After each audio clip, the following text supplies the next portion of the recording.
He just scratched at a crack in the wall. But to his surprise, a large amount of sand and stone started seeping out. What made things worse was that guard Bellic had already arrived at the break room door. In a panic, he had no choice but to block the crack with his foot. As soon as Bellic entered the break room, he yelled at us to get back to work. But Benjamin's foot was still blocking crack, so he didn't dare move an inch. This defiant look was basically a public challenge to Bellic's authority. Get to work. Oh, boss, my leg fell asleep. You disobeying me, convict?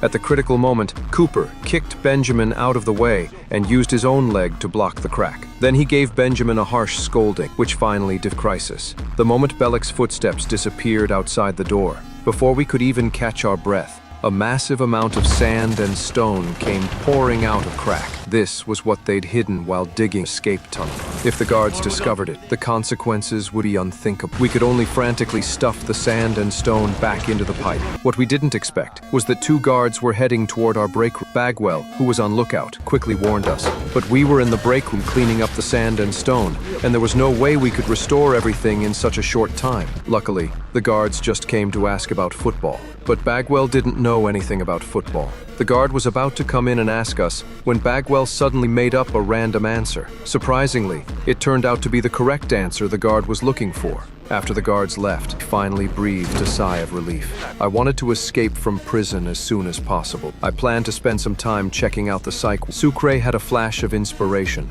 and suddenly came up with a brilliant plan. He immediately found his cousin who worked in the laundry room, hoping he could get me a guard. That way, my chances covered in the psych ward were much. His cousin was efficient. He quickly got the uniform and delivered it to Cray. But to avoid exposure, the uniform had to be returned early the next morning. That night, as I prepared to... If I make a wrong turn down there tonight, I won't make it back by count.